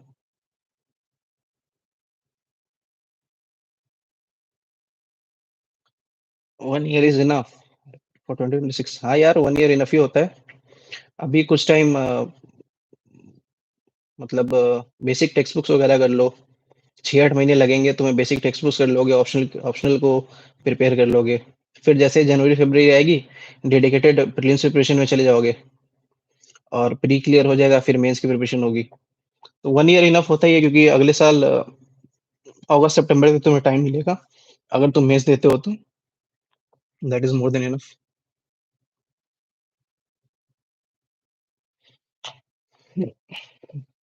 यूपी पीसीएस और यूपीएससी दोनों एक साथ कैसे प्रिपरेशन करें, 5% इज़ इनफ टाइम।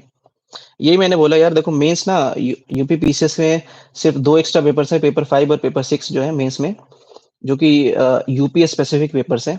बाकी तुम्हारा एसए और 4 जीएस के पेपर सेम है, जो यूपीएससी में है, सेम सिलेबस वहाँ पे भी है। तो मेंस टैकल करना ईज़ी होता है, ठीक है? किसी भी स्टेट पीसीएस का मेंस टैकल करना ईज़ी होगा अगर आप यूपीएससी एस्पिरेंट हो, अच्छे से ढंग से अपने आंसर राइटिंग लिखी हुई है, 1-2 मेंस दे रखे हैं यूपीएससी के, तो मेंस में उतना इश्यू नहीं होता। मेन इश्यू होता है प्री क्लियर करना। अब प्री के लिए फिर वही है, आप फैक्ट बेस्ड क्वेश्चन आते हैं जो, और वैसे क्वेश्चन यूपीएससी में यूजुअली पूछते नहीं है। तो यहाँ पे थोड़ा बैरियर बन जाता है यूपीएससी वाले स्टूडेंट के लिए कि स्टेट पीसीएस के प्री कैसे क्लियर करे। और जैसे आप घटना चक्र और वो क्लियर कर लेंगे ना, मतलब घटना चक्र और करंट अफेयर्स के मैगजीन को अगर आप पढ़ लेंगे बढ़िया से, तो फिर प्री क्लियर करना कोई बहुत मुश्किल काम नहीं है स्टेट पीसीएस में।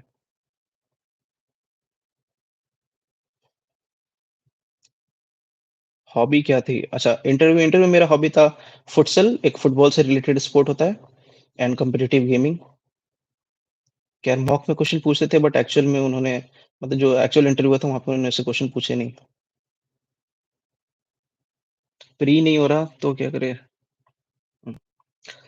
आप मैंने प्री के लिए बताया आपको चीज़ें, आपको चीज़ें बताई हैं। 2-3 पिलर होते हैं, पॉलिटी सही करो आप, इकोनॉमी सही करो, साइंस एंड टेक के क्वेश्चन सही करो। इनके बेसिक क्वेश्चंस अगर आप सही कर लोगे और एलिमिनेशन ट्रिक्स यूज़ करो अननोन क्वेश्चंस में, ठीक है? तो मतलब एक स्ट्रैटेजी बनानी पड़ेगी आपको प्री प्री क्लियर करने के लिए, एक स्पेशल स्ट्रैटेजी आपको बनानी पड़ेगी अपनी स्ट्रेंथ के हिसाब से, कहाँ-कहाँ पे आपकी स्ट्रेंथ है, उस हिसाब से। और इसके लिए मैंने बहुत डिटेल में बात की है प्री के बारे में मेरे चैनल पे, आप वो देख सकते हैं, Sarita ma'am. Science setting and economy both for pre and mains. हाँ, देखो साइंस सेटिंग और इकोनॉमी गुड स्कोरिंग एरियाज़ ऐसे बन जाते हैं ना, क्योंकि इकोनॉमी में क्वेश्चंस फिक्स होते हैं, जो इकोनॉमी का कोर कांसेप्ट है। बैलेंस ऑफ पेमेंट से क्वेश्चन आएगा, मनी मल्टीप्लायर से क्वेश्चन आएगा, रेपो रेट से आएगा, फॉरेक्स से आएगा, ठीक है? मनी एंड बैंकिंग चैप्टर से आएँगी, बेसिक मैक्रो इकोनॉमिक कांसेप्ट से क्वेश्चन आएँगे।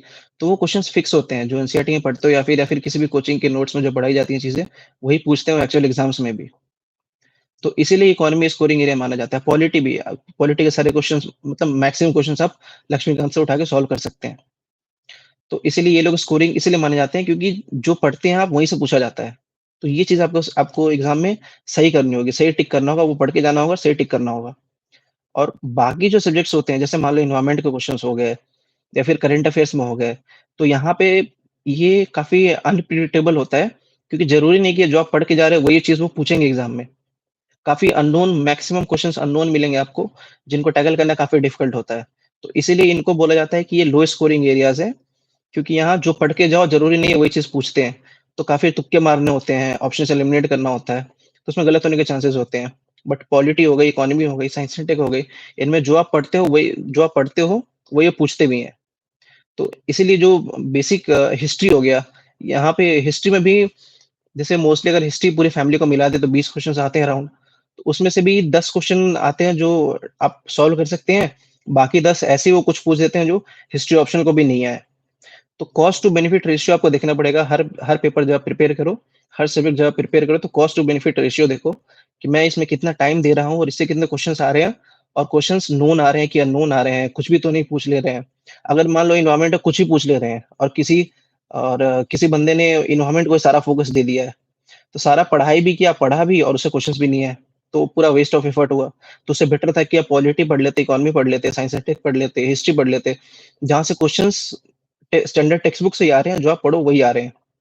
तो इसीलिए स्ट्रॉन्ग एरियाज और वीक एरियाज फाइंड करने होते हैं, पेपर में देखा जाता है, पेपर का एनालिसिस किया जाता है और फिर प्रीलिम्स के लिए एक स्ट्रेटेजी बनाई जाती है।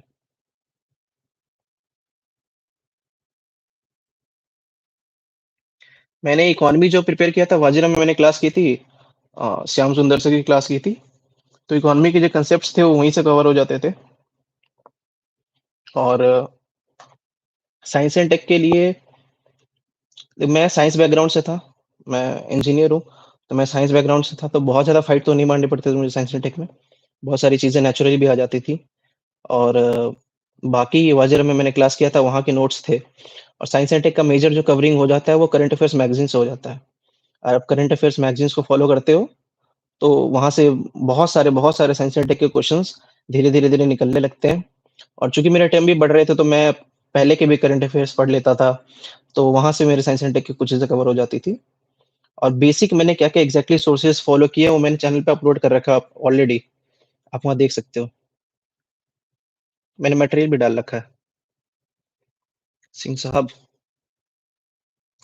एनसीईआरटी आवश्यक है क्या? अगर आप प्रिपरेशन स्टार्ट कर रहे हो और आप बेसिक चीज़ों से अवगत नहीं हो, बेसिक चीज़ें आपको नहीं आती है। अब जैसे कॉन्स्टिट्यूशन क्या है, कॉन्स्टिट्यूशन में क्या चीज़ें हैं, क्या राइट्स, क्या ड्यूटीज़, अगर आप इन चीज़ों से बहुत लोग नहीं होते फ़ैमिलियर, अगर आप इन चीज़ों से फ़ैमिलियर नहीं हो, तो आप पहले एनसीईआरटी कर लिए, पॉलिटी की तो बेटर रहेगा, उसके बाद आप लक्ष्मीकांत उठाएँ वहाँ से, ठीक है? क्योंकि कई बार पॉलिटी के एनसीईआरटी से क्वेश्चन मेन एग्ज़ाम में भी पूछे जाते हैं। तो एक तो आपका ये होता है एनसीईआरटी पढ़ने से आपका बेस स्ट्रॉन्ग हो जाता है। दूसरा होता है कि आप स्टैंडर्ड टेक्स्ट बुक्स को उसके ऊपर बिल्ड कर सकते हैं। ठीक है, कई बार स्टैंडर्ड टेक्स्ट बुक अगर वो डायरेक्ट लक्ष्मीकांत पढ़ने जाए जिनका पॉलिटी का बेस स्ट्रॉन्ग नहीं है, तो उनके लिए काफ़ी मुश्किल होगा वो चीज़ें अंडरस्टैंड करना। बहुत चीज़ें समझ में नहीं आएँगी, फिर बोलेंगे सब चीज़ें याद नहीं हो रही। तो उसके लिए बेस्ट होता है कि आप एक बार एनसीईआरटी कवर कर लें तो आपका बेस बिल्ड हो जाए। और उसके बाद आप उसके ऊपर स्टैंडर्ड टेक्स्ट बुक जितना पढ़ते जाएँ, वो पढ़ते जाएँ। और बाकी कुछ स्टैंडर्ड एनसीईआरटीज़ ऐसे भी हैं जिससे क्वेश्चन्स आती हैं हिस्ट्री की, ओल्ड एनसीईआरटीज़ हैं, for ancient history, medieval history. Geography पूरा जो प्रीलिम्स के लिए किया जाता है वो 11th-12th की एनसीईआरटी से ही किया जाता है। तो ये सब तो स्टैंडर्ड ही हो गई, इनका तो कोई रिप्लेसमेंट ही नहीं है, तो वो तो आपको करनी ही पड़ेंगी। माय चैनल नेम मैं दोबारा डाल दे रहा हूँ इधर, SFS_UPSC। वहाँ प मेरे चैनल पे मैंने प्री के लिए काफ़ी डेडिकेटेड, क्योंकि बहुत लोगों का होता है कि प्री रुक जाता है। मैक्सिमम लोगों का तो ये होता है प्री रुक जाता है। प्री नहीं क्लियर कर पाते। मेंस के लिए तो गाइडेंस बाद में मिलेगी, पहले प्री तो क्लियर हो। तो उसके लिए और प्री मेरा काफ़ी स्ट्रॉन्ग स्ट्रॉन्ग होल्ड रहा है। मैं प्री से कभी डरता नहीं था। जब भी मुझे मुझे अभी आप बिठा दो कि यूपीएससी का प्री हो रहा है, बिना पढ़े मैं यूपीएससी का प्री दूँगा और मोस्ट प्रोबेबली अगर भले ही निकाल ना पाऊँ तो मैं कट ऑफ के नज़दीक पहुँच जाऊँगा। क्योंकि मुझे एमसीक्यू सॉल्व करने में काफ़ी मज़ा आता है। और आंसर फाइंड करने में काफ़ी मज़ा आता है, स्पेशली यूपीएससी के जो एमसीक्यूज़ होते हैं। तो वो जैसे आपका नैक बन जाता है, धीरे-धीरे आपकी आदत बन जाती है सॉल्व करने की, तो फिर आप डरना बंद कर देते हो। मैं हमेशा एग्ज़ाम मज़े में देता था प्रीलिम्स, मज़े में ही अच्छे मार्क्स आते थे।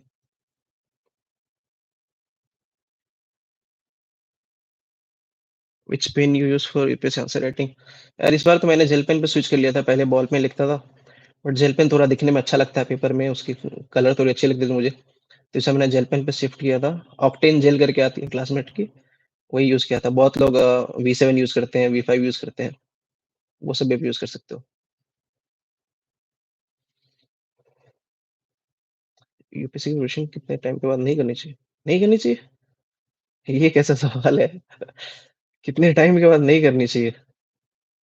समझ में नहीं आया मुझे। लैक ऑफ सेल्फ कॉन्फिडेंस ऐसा सवाल है, हाउ डू रीगेन इट? यार सेल्फ कॉन्फिडेंस तो लैक होता ही है। इतना इतना मतलब साल भर एग्ज़ाम चलते रहता है, इतना वाइड सिलेबस है, तो सेल्फ कॉन्फिडेंस सबका लैक होता है। और इससे यही है कि यार उसको मैनेज करना पड़ेगा आपको, मतलब सेल्फ कॉन्फिडेंस आपका लैग तब होगा ना जब आप चीज़ें लैग करोगे, कि मुझे अगर मान लो पॉलिटी की चीज़ नहीं आती है, मैं अगर मान लो एम लक्ष्मीकांत पढ़े भी नहीं एग्ज़ाम में बैठने जाऊँगा तो मुझे मेरा सेल्फ कॉन्फिडेंस थोड़ा लैग रहेगा। भले ही वो सवाल मैं बना लूँ या नहीं बना लूँ, बट कॉन्फिडेंस थोड़ा लो रहेगा कि यार मैंने वो चीज़ खत्म नहीं की, शायद वहाँ से क्वेश्चन आ जाए या मैं कांसेप्ट्स मिस कर रहा हूँ वहाँ के। तो जैसे ही आप चीज़ों को रिवाइज़ करके याद करने लगोगे, चीज़ों को खत्म करने लगोगे, निपटाने लगोगे, तो वो कॉन्फिडेंस धीरे-धीरे वापस आता है। और कॉन्फिडेंस वगैरह वो थोड़ा डेली बेसिस पे चलता है मोस्टली। अगर आप तैयारी कर रहे हो तो ऐसा होगा कि किसी दिन आप लो ऑन कॉन्फिडेंस हो, काफ़ी डिप्रेसिंग माहौल है और फिर नेक्स्ट डे सब कुछ सही हो जाता है। तो पार्ट ऑफ द प्रोसेस है, आपको मैनेज करना पड़ेगा, सबके साथ होता है। Are you from IIT? नहीं, मैं एनआईटी इलाहाबाद से हूँ।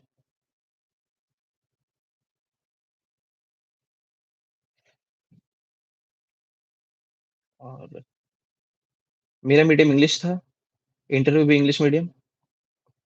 डेली शेड्यूल क्या रहता था? यार देखो एग्ज़ाम साल भर चलता है, लेकिन साल भर कोई जैसे आप जब प्रिपरेशन स्टार्ट करते हो तो स्टार्टिंग से पढ़ना, जैसे अभी मान लो किसी ने प्रिपरेशन स्टार्ट की होगी तो वो अभी अगले अगर भले ही वो अगला मेंस भी लिख दे तो उसको सितंबर तक लगातार ही पढ़ाई करनी पड़ेगी। तो उसमें आप डेली रूटीन बना सकते हो कि मैं सुबह 7 बजे से इतने बजे तक पढ़ाई करूँगा, ये खाऊँगा, ये पीऊँगा।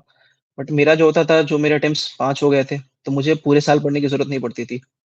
प्री आया तो प्री से पहले 3 महीने पढ़ता था, फिर मेंस आया तो प्री और मेंस के बीच में जो टाइम है वो पढ़ता था, इंटरव्यू आया तो डेली 4-5 घंटे पढ़ रहा हूँ। बट वो काफ़ी आपको जो अपनी टाइमिंग होती है ना, वो अगर आप सोचोगे कि मैं पूरे साल भर या 2 साल या 3 साल हर दिन 12 घंटे, 15 घंटे लगाता रहूँ, तो खुद से बर्नआउट हो जाएगा, फटीग हो जाएगा, वो मज़ा नहीं आएगा। तो जो इंटेंस पढ़ाई होती है ना, वो टाइम देख कर की जाती है, ठीक है? अब प्री मान लो 1 महीने मेरा बचा है प्री में, तो मैं दिन के डेली 12 घंटे, 14 घंटे लगा सकता हूँ, ठीक है? बट ये over the period of whole year sustainable नहीं है। आप पूरे साल चाहो 12 घंटे, 14 घंटे लगाने का, तो वो सस्टेनेबल नहीं है। तो वो एग्ज़ाम वाइज़ दी जाती है, जैसे एग्ज़ाम पास आते हैं, तो आपकी टाइमिंग्स बढ़ जाती हैं। फिर जैसे ही एग्ज़ाम थोड़ा दूर रहता है, तो अपनी टाइमिंग्स आप एडजस्ट कर सकते हो उसके अकॉर्डिंग। और स्पेशली जो प्री जब आप क्लियर कर लेते हो, फिर मेंस के लिए जो 3 महीने का टाइम मिलता है, वो काफ़ी हेक्टिक होता है। मतलब मोस्टली उनको आप 10-12 घंटे तो मिनिमम आपको हर दिन लगाने ही पड़ते हैं, अगर आप फ्री हो। वर्किंग हो तो फिर टाइमिंग थोड़ा ऊपर-नीचे होती है, बट फ्री हो तो 10-12 घंटे लगाने पड़ते हैं।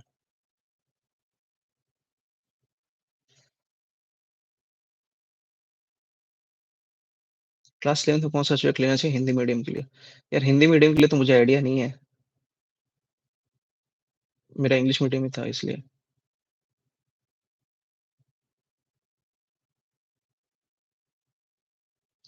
यूपीएससी और यूपीपीएससी के साथ-साथ बीपीएससी भी दिया नहीं। देखो यार, बहुत ज़्यादा अंतर तो होता नहीं है, स्टेट वाइज़ अगर देखें तो यूपी और बिहार में बहुत ज़्यादा अंतर है नहीं।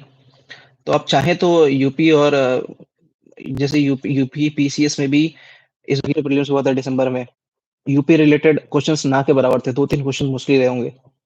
और वैसे ही बिहार बिहार में जब जाते हो तो बिहार स्पेसिफिक जो क्वेश्चंस होते हैं, बहुत ज़्यादा वेटेज नहीं होता, 20-25 क्वेश्चन होते हैं, तो एक एक बिहार स्पेशल बुक करने से आपको कवर हो जाता है।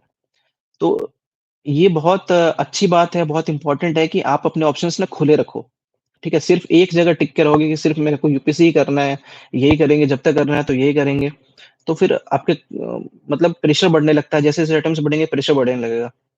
तो जब तक आपके ऑप्शंस अगर करियर ऑप्शंस खुले हैं ना कि मेरे पास यूपीएससी भी है, यूपी पीसीएस भी है, बीपीएससी भी है, मैं जिधर चाहूँ उधर जाके अ, दे सकता हूँ, एक पे टिके नहीं रहना है। तो इससे थोड़ा कॉन्फिडेंस बना रहता है और आपके पास अपॉर्च्युनिटीज़ रहती हैं कि एक जगह नहीं पे हो तो दूसरी जगह पकड़ सकते हो। तो आप अपने ऑप्शंस हमेशा खुले रखें, कोई भी स्टेट बीसीएस हो, अगर आपके पास टाइम है, तो उसके लिए प्रिपेयर करके आप उसको अटेम्प्ट करो।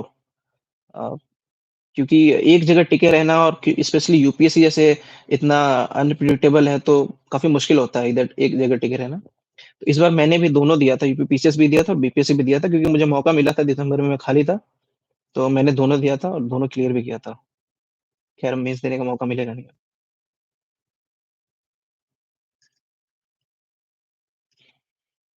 How many ideal mock in year for pre? Mock यार सब्जेक्ट वाइज़ लगाया करो। प्रीलिम्स के लिए हर सब्जेक्ट के 2-3 मॉक पेपर उठाया करो, मतलब जो सेक्शनल टेस्ट होते हैं, पॉलिटी के सेक्शनल टेस्ट 2-3 उठाओ और उसको लगाओ, और उसमें जो भी चीज़ें तुम्हें नहीं आ रही उनको नोट डाउन करो, वहाँ से चीज़ें नोट डाउन करो, और ऐसे ही 2-3 करके आप हर सब्जेक्ट के लगाओ। और जब सारी प्रिपरेशन खत्म हो जाए, तब आप फुल लेंथ टेस्ट की तरफ जा सकते हो। और उसमें मैं यूजुअली 8-10 फुल लेंथ टेस्ट लगाता था, किसी भी प्री से पहले, और वो सफिशिएंट होते थे। और हर सब्जेक्ट वाइज़ 2-3 मॉक पेपर लगा लो सेक्शनल, तो सफिशिएंट है। मतलब ओवरऑल आपको समझ लो 20-25 पेपर करने होंगे, 20-25 टेस्ट अगर आप लगा लोगे प्री से पहले, तो मोर देन इनफ है।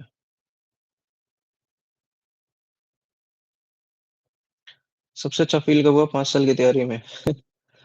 वो तो अभी हुआ, जो रिज़ल्ट है। कि फाइनल सिलेक्शन हो जाने पे जो खुशी होती है, वो अलग ही होती है। प्री और मेंस के तो रिज़ल्ट आते रहते थे, but final selection is something different.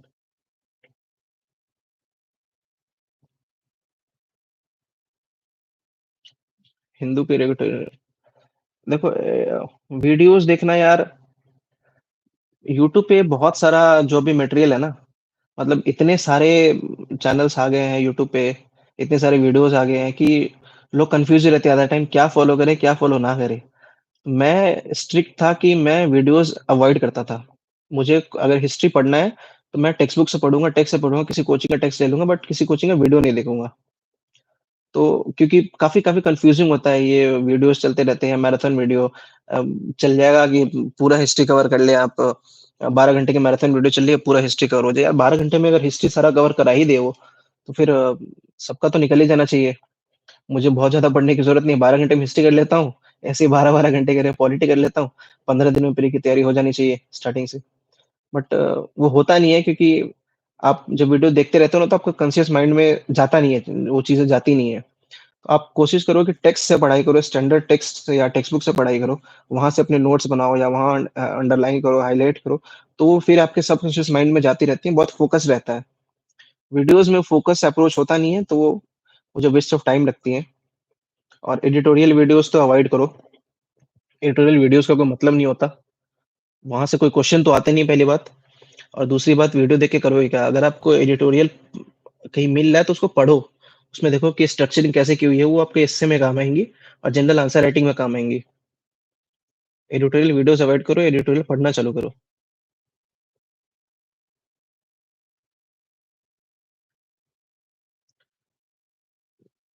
PYQs analyse हाँ, पीवाईक्यूज़ को एनालाइज़ किया करो, भले ही प्री के हो या मेंस के हो। कोई भी एग्ज़ाम को निकालने के मैं बताता हूँ कि कोई भी जब मुझसे पूछते हैं कि यार किसी एग्ज़ाम की तैयारी कैसे स्टार्ट करें, तो मैं 2 ही चीज़ें बताता हूँ, एक सिलेबस देखो, दूसरा पीवाईक्यू देखो। सिलेबस और पीवाईक्यू ये दोनों अगर आपने मास्टर कर लिया है, तो किसी भी एग्ज़ाम को निकालना काफ़ी ईज़ी हो जाता है। पीवाईक्यूज़ देखो, एनालाइज़ करो, क्या पूछ रहे हैं, क्यों पूछ रहे हैं, पहले ट्रेंड क्या था, अब ट्रेंड क्या था, कितने क्वेश्चन्स आ रहे हैं, कहाँ पे ज़्यादा फ़ोकस कर सकते हैं, ये सब पीवाईक्यू से पता चल जाता है।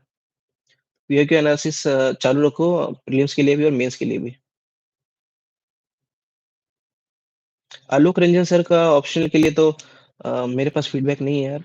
मैंने फाउंडेशन शब्बीर सर के यहाँ से की थी, तो उसमें शब्बीर सर के यहाँ आप कर सकते हो, नो इश्यूज़। बहुत अच्छे टीचर हैं, काफ़ी मोटिवेटिंग है और बहुत स्मार्ट स्टडी कराते हैं वो, तो आप शब्बीर सर जॉइन कर सकते हो, no issues. Mains mock important हाँ यार, मेंस के लिए टेस्ट सीरीज़ लिखनी पड़ती है और वो काफ़ी इम्पोर्टेंट है। मेंस के लिए अगर आप टेस्ट सीरीज़ नहीं लिखोगे तो मतलब मार्क्स आने काफ़ी डिफ़िकल्ट है यार। आंसर राइटिंग वहीं से सीखते हैं लोग, टेस्ट सीरीज़ लिख कर के। मेंस का टॉपिक नोट्स किस मटेरियल से बनाए? यार मैंने मटेरियल स्टार्टिंग में बताया था तुम्हें, आईएएस हब के क्यूएपी आती है, शून्य का आता है शून्य के जीएस की बुकलेट्स आती हैं, शून्य आईएएस की और पीडब्ल्यू ओनली आईएएस जो है उसकी प्रहार मैगज़ीन आती है और विज़न की वैल्यू-एडेड मटेरियल आता है। तो इन सब से मिला के तुम देख लो कि कौन से टॉपिक में किसका मटेरियल बढ़िया है, कहाँ पे कंसाइज़ मटेरियल मिल रहा है और वो उठा सकते हो वहाँ से। मैंने इसके रिगार्डिंग अपने चैनल पे पोस्ट भी किया है मटेरियल्स के रिगार्डिंग। मेरा 5th अटेम्प्ट था। नहीं, मैं पूरे टाइम दिल्ली में ही था, दिल्ली से प्रिपरेशन करता था। बट वो उतना इम्पोर्टेंट नहीं है, दिल्ली बस रहने के लिए मैं रहता था। सारे नोट्स, मटेरियल सब कुछ ऑनलाइन मिल जाते थे, कोर्स सब कुछ ऑनलाइन मिलता था, स्पेशली आफ्टर कोविड। तो वो कोई Delhi is not an issue अगर आप जहाँ से चाहो वहाँ से प्रिपरेशन कर सकते हो। सब कुछ ऑनलाइन अवेलेबल है अब। आंसर राइटिंग की शुरुआत कैसे और खुद से? यार आंसर राइटिंग की शुरुआत देखो लोग आंसर राइटिंग लोग सोचते बहुत है, करते कम है। प्लानिंग करते रह जाते हैं कि आंसर राइटिंग कैसे करें, कैसे करें? कोई भी क्वेश्चन उठा लो ना, कोई भी क्वेश्चन उठा लो, उसके लिख के देखो, क्या कहाँ पे लैग कर रहे हो? अगर कंटेंट है आपके पास तो कंटेंट उसमें डालो आंसर में और देखो कहाँ पे लैग कर रहे हो। अगर कंटेंट ही नहीं है, तो फिर जैसे आप आंसर लिखोगे आपको समझ में आ जाएगा कि इसमें लिखने को कुछ है ही नहीं। तो content is the foremost thing. आपको कोई भी आंसर राइटिंग के लिए कंटेंट होना चाहिए, उस पे नॉलेज होनी चाहिए उस सब्जेक्ट पे, तभी आप उसमें आंसर लिख पाओगे और उसके बाद आप धीरे-धीरे जैसे ही दूसरों से कंपैरिज़न करना स्टार्ट करो। कोई भी क्वेश्चन से टॉपर्स के आंसर कॉपीज़ वगैरह निकालो, वहाँ से एनालिसिस करो और देखो कि उनके आंसर मल्टी डायमेंशनल कैसे हो रहे हैं, कैसे वो हेडिंग्स बना रहे हैं आंसर राइटिंग में, कितने कितने टोटल हेडिंग्स बना रहे हैं, किस टाइप से वो क्वेश्चंस को ब्रेक डाउन कर रहे हैं। तो जैसे आप लिखना चालू करोगे ना, तो वैसे-वैसे सीखते जाओगे। Answer writing is all about practice. जितना प्रैक्टिस करोगे वैसे आप सीखते जाओगे। प्लानिंग करोगे कुछ नहीं होगा। आंसर राइटिंग प्लानिंग करके कुछ नहीं होता। जितना जैसे-जैसे लिखोगे वैसे-वैसे होगा। अगर आप जैसे आपने आज ही पूछा कि आंसर राइटिंग की शुरुआत कैसे करें? तो आज से ही कर दो ना। कहीं से कोई भी क्वेश्चन अगर आप यूपीएससी प्रिपरेशन में ऑलरेडी हो, तो कहीं भी कुछ ना कुछ नॉलेज तो होगा ही। जिस सब्जेक्ट में आपको नॉलेज होगा, उस सब्जेक्ट के 1-2 क्वेश्चन उठा लो और उसपे कुछ तो लिख लिख के देख लो। आज ही लिख के देख लो। आपको थोड़ा उसमें मतलब कल जितना मतलब आज आप जितने अनबिग हो आंसर राइटिंग से, कल उससे थोड़ा ज़्यादा फ़ैमिलियर रहोगे। तो स्टार्ट करो आप और बाकी सीखते चले जाइएगा, पार्ट ऑफ द प्रोसेस।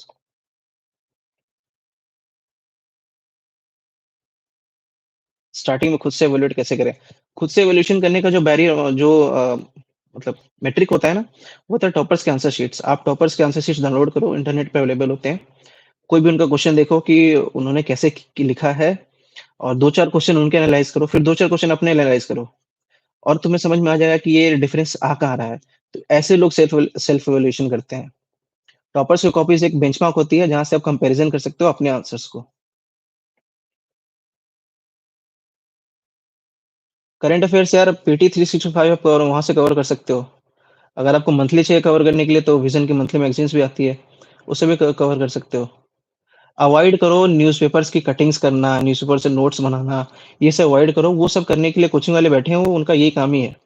वो करंट अफेयर मैगज़ीन में वो सारा कुछ करके देते हैं। अब बना-बनाया हुआ आपको हलवा देते हैं, वो बस आपको रटना और खा लेना है। प्रीलिम्स और मेंस की इंटीग्रेटेड तैयारी, यार इंटीग्रेटेड तैयारी तब तक होती है जब तक आप बेसिक तैयारी कर रहे हो। बाकी जैसे आपकी तैयारी आगे बढ़ने लगती है, तो प्री की तैयारी अलग हो जाती है, मेंस की तैयारी अलग हो जाती है, दोनों 2 चीज़ें हैं। इंटीग्रेटेड तैयारी आप करो जब तक बेसिक बुक्स आप पढ़ोगे तब तक इंटीग्रेटेड ही है। फिर जैसे ही डेडिकेटेड प्री की तैयारी में चले जाओगे, तो वो अलग हो जाएगी, दोनों की प्रिपरेशन अलग हो जाएगी। मेंस के लिए टॉपिक वाइज़ नोट्स बनाने होते हैं और प्री के लिए फैक्ट्स-वैक्ट्स रट्टा मारने पड़ेंगे।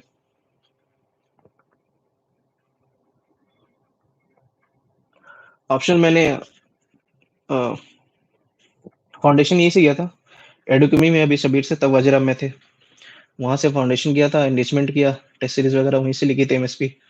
और ये जो 5th अटेम्प्ट था यहाँ पे मैंने हिमांशु सर को जॉइन किया था। 500 प्लस कोर्स है उनका, तो वहाँ वहाँ से मैंने जॉइन किया इस अटेम्प्ट में। पेपर 2 मोस्टली मैंने हिमांशु सर से ही किया था। पेपर 1 अपने पहले के जो मेरे नोट्स थे, शब्बीर सर के नोट्स थे, वहाँ से पेपर 1 टैकल किया था।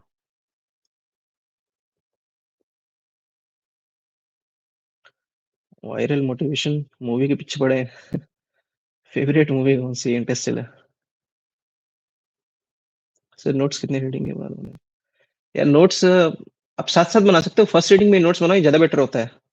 अगर आप नोट्स बनाना चाह रहे हो तो फर्स्ट रीडिंग में जो-जो आपको पॉइंटर्स दिख रहे हैं, उसको स्क्रिबल करते रहो अपने नोट्स में, ज़्यादा इंपॉर्टेंट होता है क्योंकि मान लो आपने एक रीडिंग कर ली, ठीक है? वहाँ से नोट्स बनाए नहीं, फिर आप दूसरी बार जो रीडिंग करने जा रहे हो, फिर वहाँ से नोट्स बना रहे हो, तो डुप्लीकेशन ऑफ एफर्ट्स है। मतलब क्योंकि टेक्स्ट बुक में जो चीज़ होती है ना, मतलब काम की कुछ चीज़ें होती हैं, एक लाइन दिया है, उसमें काम के 2-4 वर्ड होंगे और बाकी सब फिलर होते हैं। मान लो ईट, इज़, एन ये सब फिलर होते हैं वर्ड में। तो काम की चीज़ें उठानी है आपको, वो नोट्स में लिखने हैं और फिलर्स को हटा देना है, ठीक है? तो अगर आप फर्स्ट रीडिंग में नोट्स नहीं बनाते हो, तो दोबारा जब आप नोट्स बनाने जाओगे, तब भी वो फिलर्स में आपको छाँटना पड़ेगा। तो डुप्लीकेशन ऑफ एफर्ट्स है, उसको हटाने के लिए आप फर्स्ट रीडिंग में नोट्स बनाया करें। लक्ष्मीकांत के नोट्स मैंने ऐसे ही बनाए थे। यूजुअली लोग बनाते नहीं है लक्ष्मीकांत के नोट्स। लक्ष्मीकांत में ये मार्किंग्स करते रहते हैं। लक्ष्मीकांत के नोट्स मैंने कॉलेज में बनाए थे यार। उस टाइम मेरे पास कुछ खाली टाइम था, तो मैंने लक्ष्मीकांत के नोट्स बना लिए थे। और उसमें उसमें भी यही किया था मैंने, जो इम्पोर्टेंट इम्पोर्टेंट वर्ड्स थे उनको ले लेके मैं टाइप करके, सॉफ्ट नोट्स थे मेरे वो, तो मैंने तब बना लिए। बट यूजुअली अगर आप लक्ष्मीकांत फॉलो कर रहे हो ना, तो उसमें हाइलाइट करना बेटर रहेगा। सेपरेट उसके नोट्स मत बनाओ क्योंकि मैक्सिमम चीज़ें जो लक्ष्मीकांत में दी हुई है वो इम्पोर्टेंट ही है, वहाँ से छाँटना बहुत मुश्किल होगा। तब उसी में हाइलाइट कर लो लक्ष्मीकांत में, पेन से मार्किंग्स कर लो या हाइलाइट कर लो, दैट विल डू। जीएस 4 में केस स्टडीज़ कैसे करें? केस स्टडीज़ यार आप पहले पढ़ो, कुछ टॉपर्स की कॉपीज़ डाउनलोड करो। हर हर कॉपी में 6 केस स्टडी तो होंगे ही। तो आप वो केस स्टडीज़ उठाओ और देखो उन्होंने कैसे लिख रखा है और फिर किसी कोचिंग का मटेरियल उठाओ आप। लेक्स जैसे कौन-सा है? लेक्सिकन तो बुक है एक, लुकमान लुकमान आईएएस करके कोचिंग है, उसके एथिक्स के बुकलेट्स आती हैं केस स्टडीज़ की। वो आप बुकलेट उठा लें और उसमें देखें कि कैसे-कैसे different type of case studies में वो क्या अप्रोच है, उन्होंने सारा अप्रोच वगैरह दे रखा है।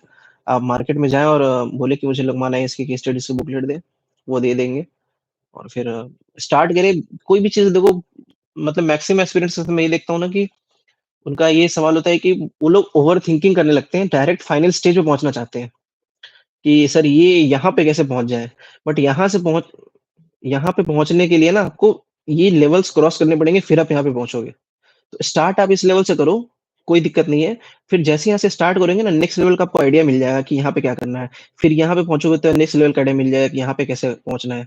स्टार्टिंग से अगर आप यहाँ पे फाइनल डेस्टिनेशन पे नज़र बना के रखोगे ना, तो इट्स क्वाइट डिफिकल्ट। यहाँ से आपको एनालाइज़ नहीं कर पाओगे यहाँ पे कैसे पहुँचे। तो स्टेप वाइज़ जैसे-जैसे आप काम करते जाओगे ना, आपको चीज़ें धीरे-धीरे खुद ही क्लियर होती चली जाएँगी। तो ओवरथिंकिंग करना बंद करें और काम करना चालू करें। Most important thing is how to maximise marks there. Prelims के लिए मैंने काफ़ी बातें की हैं और काफ़ी बातें मेरे चैनल पे भी पड़ी है, आप उठा सकते हो।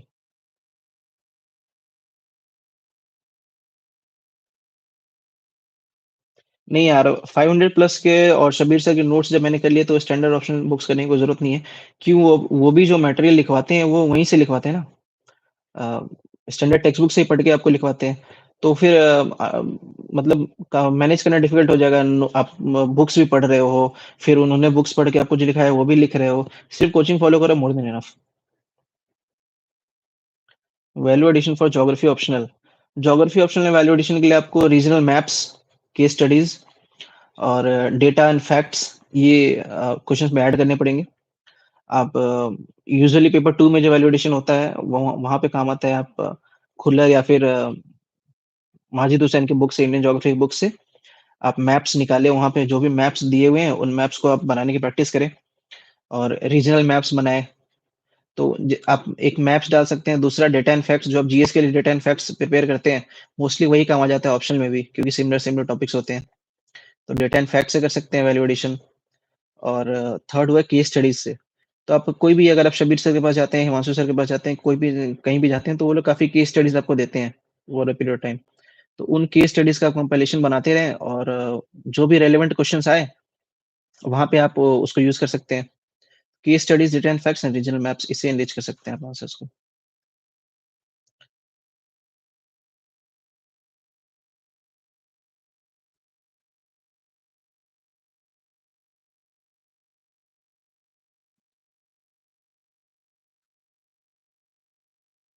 हुँ।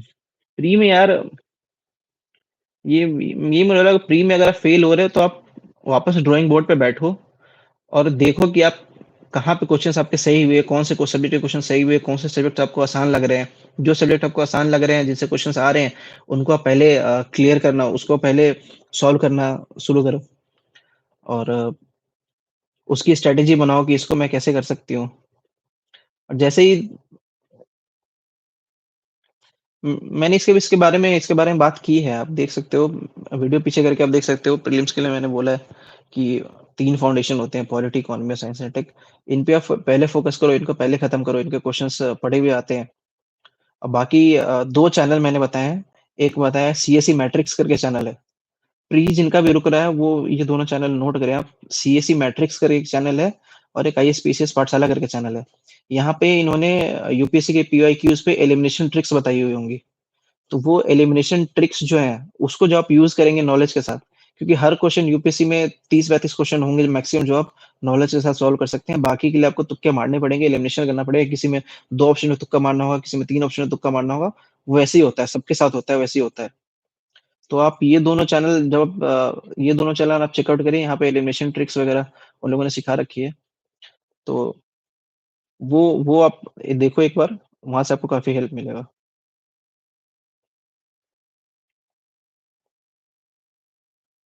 पीओक्यू की थीम्स कैसे एनालाइज़ करें? यार यही यही तो एनालाइज़ करना है, पीओक्यू का थीम्स ही तो एनालाइज़ करना है। पीओक्यू उठाओ और उसमें देखो कि कौन से थीम पे क्वेश्चन पूछ रहे हैं। जैसे आप साइंस एंड टेक अगर उठाओ, प्रीलिम्स में अगर आप साइंस एंड टेक उठाओगे, तो आप देखोगे कि वो बायोटेक्नोलॉजी से काफ़ी क्वेश्चंस पूछ रहे हैं। तो बायोटेक एक एक सेक्शन हो गया। अगर आप पीआईक्यू उठाओगे तो उसमें आप ट्रेंड में देखोगे कि डिफेंस से रिलेटेड पिछले साल भी कुछ क्वेश्चन आया था, राफेल पे रिलेटेड, इस साल भी डिफेंस से रिलेटेड कोई क्वेश्चन आया है। तो अब जैसे उससे पहले 2024 से पहले डिफेंस पे क्वेश्चंस ना के बराबर थे। जो उन्होंने पूछा था मोस्ट प्रोबेबली 2018 में पूछा था लास्ट डिफेंस रिलेटेड क्वेश्चन, और इस साल वापस आ गया। तो ऐसे ही ट्रेंड की एनालिसिस करनी होती है कि 2024 में डिफेंस से पूछा है, 2025 में भी पूछा है, तो वापस वो ट्रेंड में आ रहा है, तो वहां से क्वेश्चन आ सकते हैं नेक्स्ट अटेम्प्ट में भी। तो यही एनालिसिस करनी होती है, क्वेश्चन उठा के देखो और देखो कि किस सेक्शन पे यूपीएससी का फोकस बढ़ रहा है, किस पे कम हो रहा है और अपनी प्रिपरेशन को वैसे ही एडजस्ट करो। ठीक है, अगर एनवायरनमेंट में अगर कौन-सी शंकर आईएएस की जो बुक आती है, अगर उससे क्वेश्चन्स नहीं आ रहे हैं, ठीक है, उससे साल दर साल क्वेश्चन्स नहीं आ रहे हैं, 6 साल हो गए क्वेश्चन्स नहीं आ रहे हैं अगर उससे, तो उसको अवॉइड करो फिर, ठीक है। जहाँ से क्वेश्चन्स आ रहे हैं यूपीएससी में अगर एनिमल से क्वेश्चन आ रहा है, जूलॉजी से क्वेश्चन आ रहे हैं, तो उसके एनिमल्स के बारे में पढ़ना शुरू करो। कौन से मतलब आईयूसीएन की रेड लिस्ट आती है, उसमें बहुत सारे एनिमल लिस्टेड होते हैं, तो वो पढ़ना स्टार्ट करो। तो यही पीवाई क्यू एनालिसिस करना पड़ता है कि क्वेश्चंस किधर से आ रहे हैं और किधर से नहीं आ रहे हैं और अपनी प्रिपरेशन में कहाँ पे फोकस दे पाओ, ये होती है स्मार्ट स्टडी। बाकी पढ़ने के लिए अगर किसी ने 2 महीने हिस्ट्री पढ़ ली, तो वहाँ से मैक्सिमम 10-12 क्वेश्चन सॉल्व कर पाएगा, कोई बेनिफिट नहीं है। 2 महीने अगर आप वही पॉलिटी और साइंस एंड टेक को दोगे, तो वहाँ से 40 क्वेश्चन सॉल्व कर सकते हो आप। क्योंकि अल्टीमेटली ये क्वालिफाइंग एग्ज़ाम है और एक बेसिक कट ऑफ आपको लाना है, सारे क्वेश्चन सही सही नहीं करने हैं। 60 क्वेश्चन 62 क्वेश्चन सही करने हैं, बाकी गलत हुए चलेगा, 90 के अराउंड अटेम्प्ट कर सकते हो। Enrichment course for optional subject sir आप एडुके में कॉन्टैक्ट करो, वो बताएँगे आपको कैसे जॉइन कर सकते हो। करंट अफेयर्स यार मैंने बताया पीटी 365 और एम 365 यहीं से कवर करता था मैं, एनुअल कंपाइलेशन जो आती है। मंथली मैं अवॉइड करता था, न्यूज़पेपर्स वगैरह जनरल पढ़ता था आइडिया के लिए, न्यूज़पेपर से कोई नोट्स वगैरह नहीं बनाता था।